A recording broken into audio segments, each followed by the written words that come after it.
Miss Karpes, ladies and gentlemen.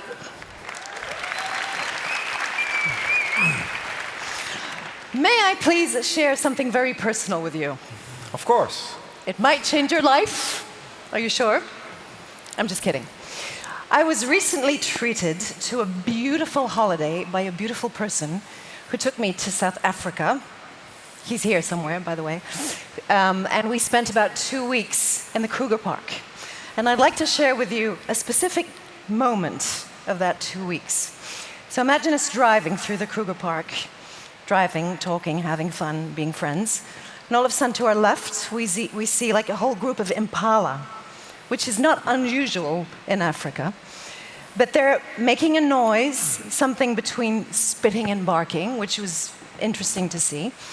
And the communication is somehow directed at giraffe, a whole bunch of giraffe, standing behind the impala, who are somehow catching up, or catching in, or understanding what is being communicated to them.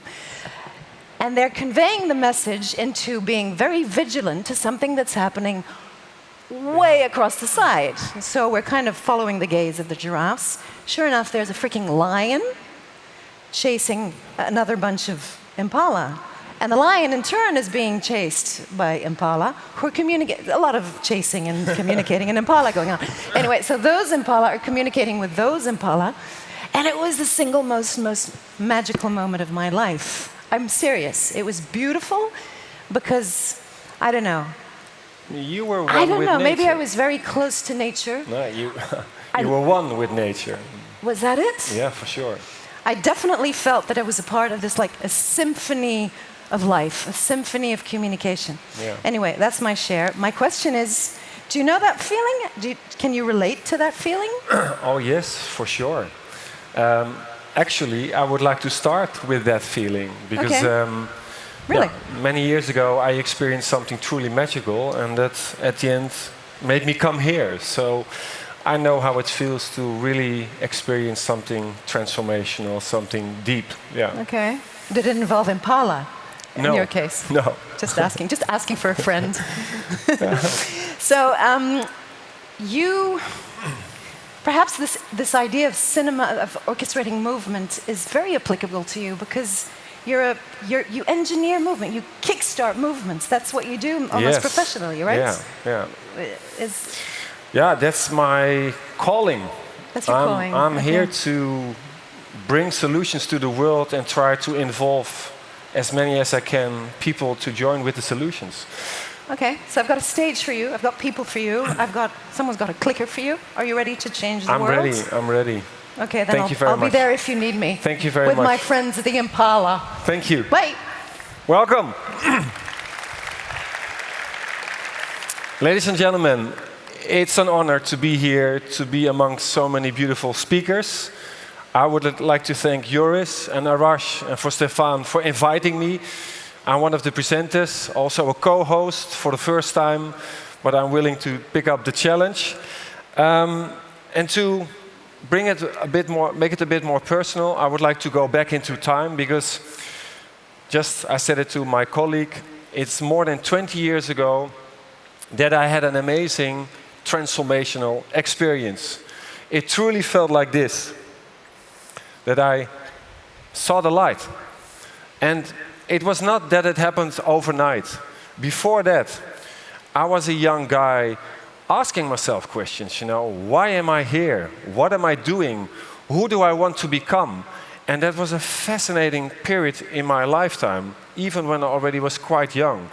And I seriously did not have any clue. I felt small. I was not that intelligent. I was on the search. I had low self-esteem. And at the age of 25, after my study, and I did the complete wrong study, I decided to follow my heart. And that was the best choice in my life, to really follow my heart. And I ended up in the field of marketing and communication. And I did not even do a study on that. And then within a few years, I was the marketing director for a huge company, Levi's, promoting jeans, spending millions to promote jeans. And specifically in that time, working for Levi's, I knew I'm not here on this planet to promote genes. And even though I really liked the job, and after breathing, daydreaming, fantasizing, I am quite an imaginary guy, suddenly I had the feeling maybe I could become a huge change maker. And that in my heart and in my head became bigger and bigger and bigger. And then I had this moment on a Monday morning in June 2000. And I sat down and I wrote a concept on a piece of paper. And after finishing, I was so in a bliss, so natural high, because I knew this was about to happen. And I can tell you, it was really, really big. It still exists. The title is Dance for Life. And I wanted to involve youngsters around the planet towards quite a complex issue, HIV and AIDS. At that time, it was a hot topic. And everything that I sort of fantasized happened. After 8 years, it was in 32 countries. Millions of youngsters went to the program.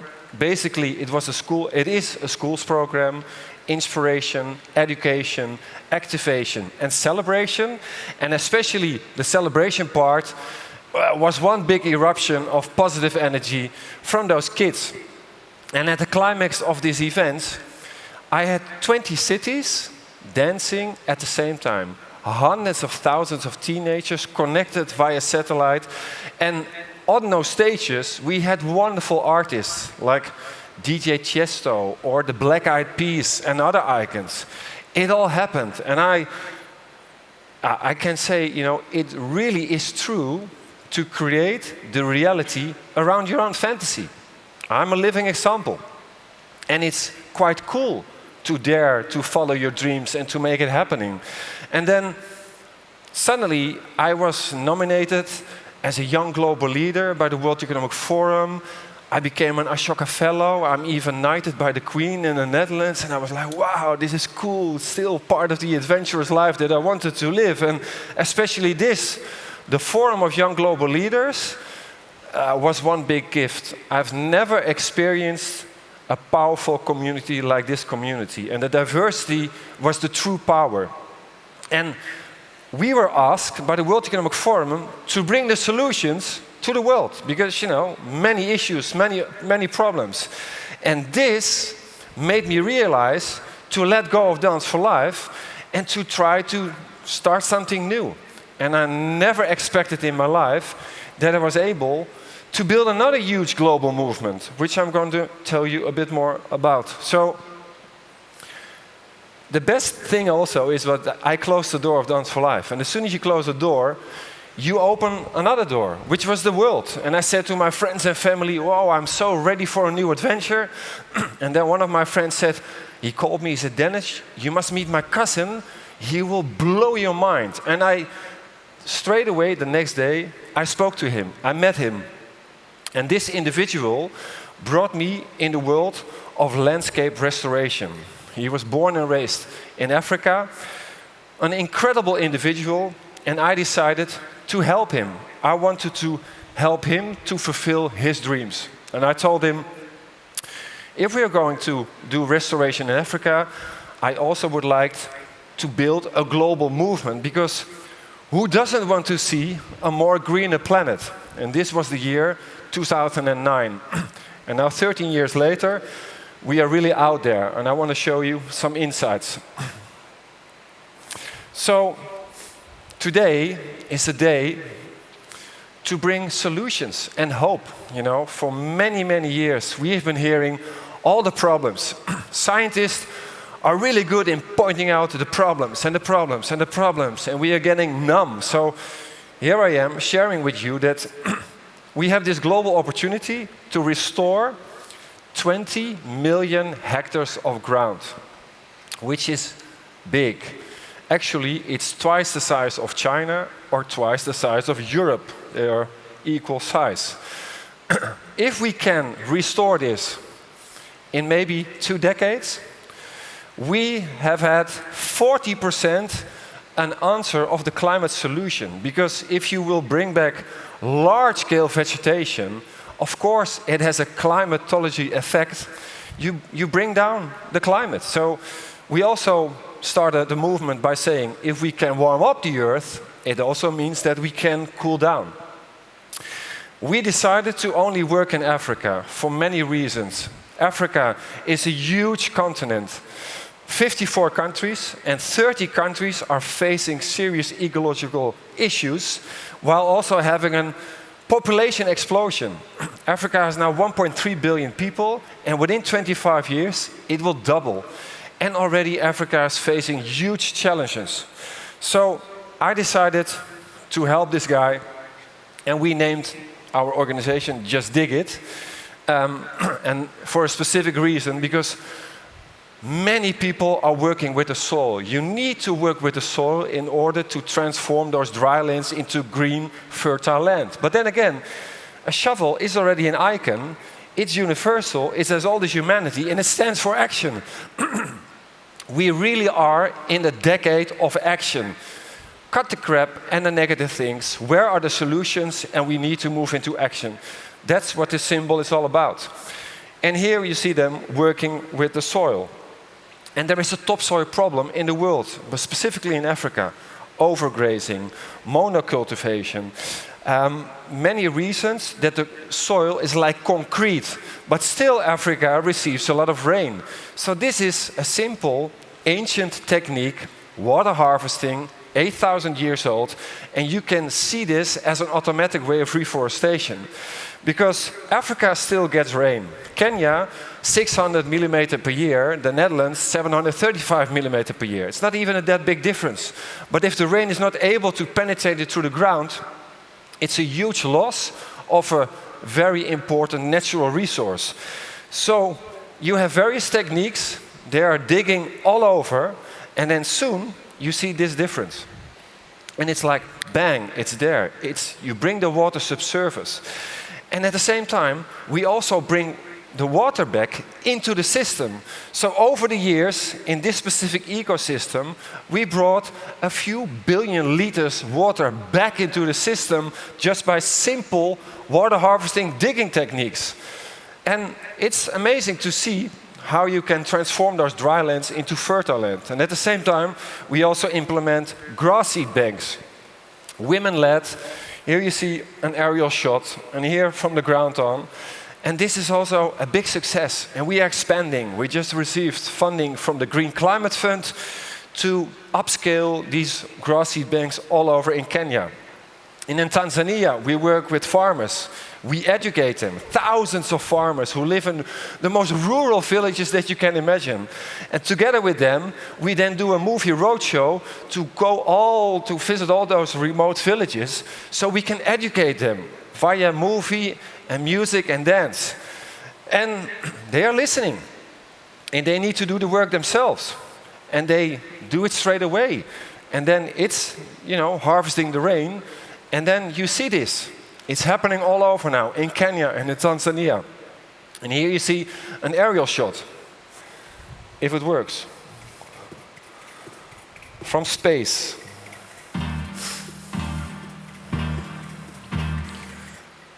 And this one.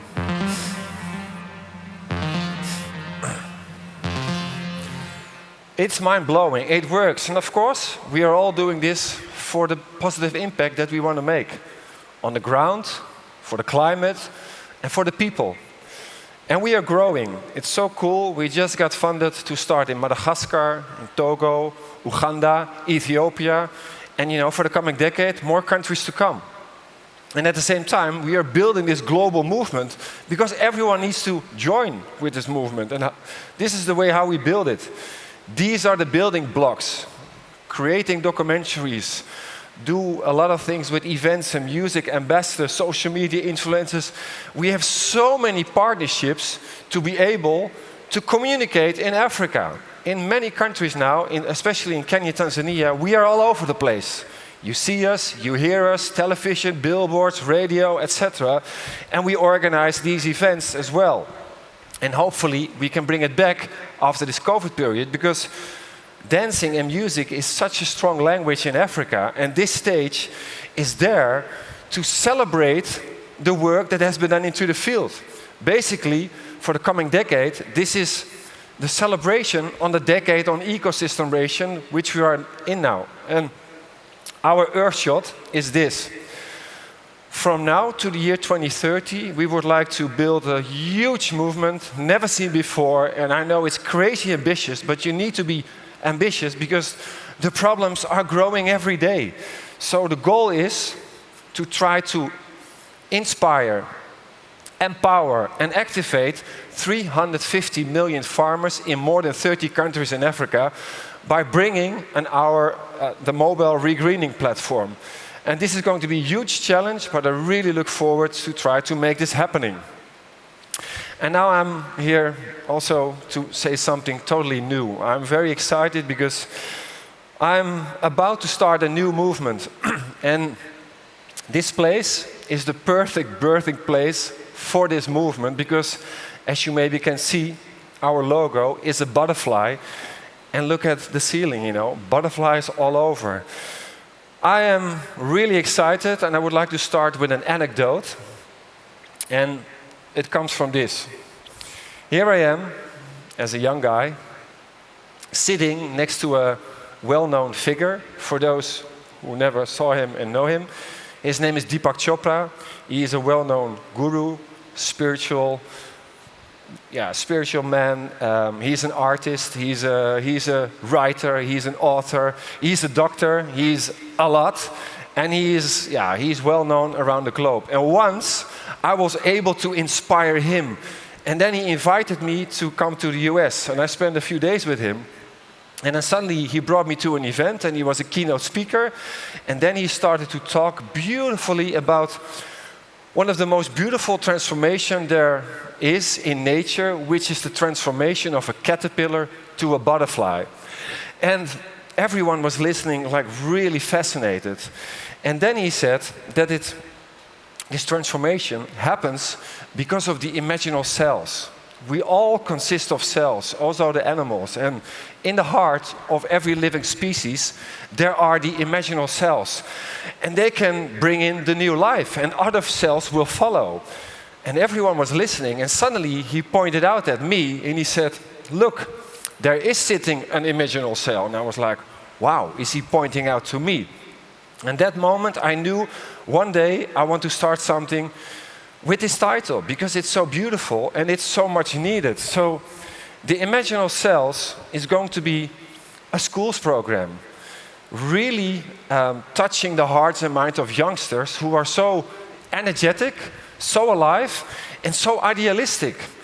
We want to tell them that they can come up with beautiful ideas for the planet that we want to live in, because they have the intelligence, they have the creativity in them, and we want to really make sure that they are part of the solutions that we need. So it's an inspirational, educational, and activational program with a lot of spirituality, because I want to learn them that if you dive deep into yourself, into the silence, you can create everything. And especially it's all about the imagination. So Albert Einstein once famously said this and this, which is so true. And these guys, these youngsters, everyone knows Boyan Slat. He's from the ocean cleanup. He was 16 years old when he brought up the idea. 16 years old. And the car is outside. The people behind this, they were 19 years old when they came up with this cool concept. And I promise you that if the youngsters really realize that they have a huge force, that they have an inner source code that they connect with, they can be so powerful for the planet that we want to create that is unimaginable. And that's my new mission in life. I want to tell them that they can be in charge of their life, to awaken their imagination. They can manifest their desires, and they all want to build this better planet. So it's also my message to you today. You can also make a difference. We need you. Everyone is capable of doing something. And I really hope that I was able to inspire you with my presentation today, which was very short, but thank you for your interest and have a good day. Thank you.